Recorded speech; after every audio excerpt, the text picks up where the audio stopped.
kerugiannya saya mencapai 42 juta. Tapi hampir 50 lebih anggotanya, bahkan di desanya itu mungkin juga banyak korban-korban dari oknum tersebut.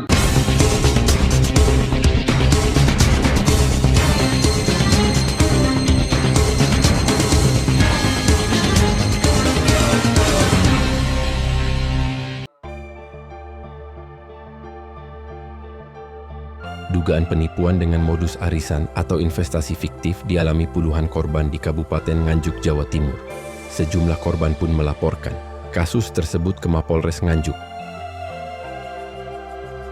3 korban yang melapor diantaranya adalah Indah Ayu, Gustina Putri, dan Mila.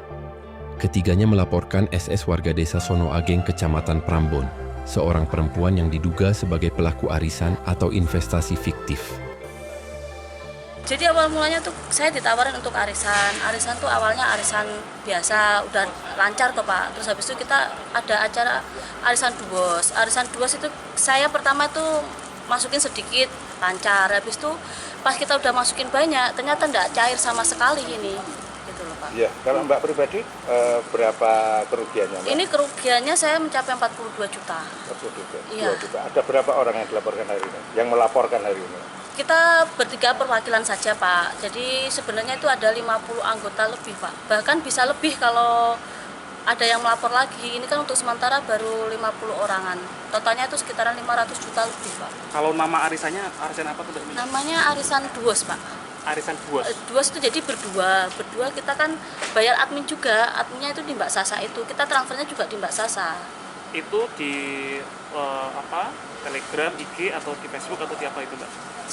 Kita di WhatsApp aja. Jadi di WhatsApp sebelumnya tuh memang dia pelanggan baju saya gitu loh Pak. Jadi terus dia ngajain arisan, saya ikut gitu. Dan ternyata setelah ikut kita udah percaya kan Pak, kita masukin lah banyak, modal banyak gitu. Ternyata tanggal 29 itu meledak, nggak ada yang cair sama sekali gitu. Berarti Mbak kenal sama orang tersebut Mbak, yang dilaporkan itu? Kenal Pak. Ya, rumahnya mana? Juga tahu. Rumahnya mana? Namanya Ini siapa ya, Mbak? Namanya Sasa Yunitasari. Alamatnya sih di Banyu Urip, cuman kalau rumahnya yang orang tuanya asli itu di mertuanya. Jadi kalau yang rumahnya asli di Banaran. Banyu Urip Surabaya Pak? Banyu Urip ini, Sonageng. Sonageng. Prambon ya. Nganjuk. Kemarin saya ke sana tuh juga orangnya katanya di kakaknya tuh selalu menutupi juga. Kalau dari 50-an orang itu mayoritas dari warga Nganjuk aja atau juga dari luar daerah? Ada yang luar daerah juga. Dan sebagian juga banyak yang Nganjuk juga sih Pak. Ada yang Surabaya, Semarang ada. Kalau iming-iming dari Sasa ya namanya, itu gimana Mbak? Jadi kayak kita transfer dulu nih Pak, kita nanam modal kayak investasi gitu. Jadi nanti kita setelah 2 minggu uang balik sekian kayak gitu. Berapa kali lipat gajikan itu? Jadi kalau kita ambil 500.000, kita beri 500.000, admin 50.000 di Sasa. Jadi kita transfer 550, dan itu yang dapat yang pertama kan Pak. Jadi nanti untuk 2 minggu ke depan baliknya bisa 700.000 di kita. Setelah itu balik lagi atau cukup 700.000 aja? 700.000 aja udah selesai gitu. Jadi awalnya lancar Pak ya? Awal-awalnya lancar. Tapi kita udah percaya toh Pak.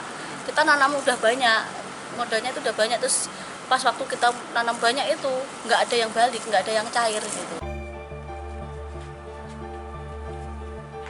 Ferry Ahmad selaku kuasa hukum sejumlah korban menyampaikan, laporan itu berdasar dari keterangan kliennya yang menjadi korban arisan duos. Menurut Ferry, jumlah korban arisan atau investasi bodong tersebut sekitar 50 orang. Sedangkan kerugian masing-masing korban bervariatif mulai dari 3 juta rupiah hingga 72 juta rupiah, yang ditaksir keseluruhannya mencapai 500 juta lebih. Terima kasih, hari ini kami melaporkan adanya dugaan tindak pidana yang dilakukan oleh saudara SS lah begitu ya, inisial, di mana dia sudah menggelapkan serta menipu dengan modus arisan duos ataupun berpasang-pasangan ya. Nah, ini salah satu korbannya yang mewakili hari ini. Tapi hampir 50 lebih anggotanya, bahkan di desanya itu mungkin juga banyak korban-korban dari oknum tersebut. Nah, kami laporkan agar kemudian ada efek jera untuk tidak menggunakan uang orang hanya untuk kesenangan pribadinya, hanya untuk melakukan tipu-tipu saja. Karena bagaimanapun juga mbak-mbak ini juga tertekan di suaminya karena duitnya itu dari suami. Begitu.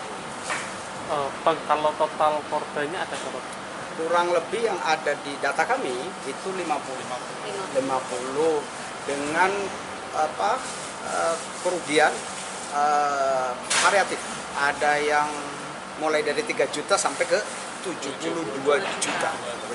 Yang membuat laporan berapa korban meninggal? Kenapa? Membuat laporan ada berapa korban? Hari ini 3 karena korban, memang posisinya ada di TKP.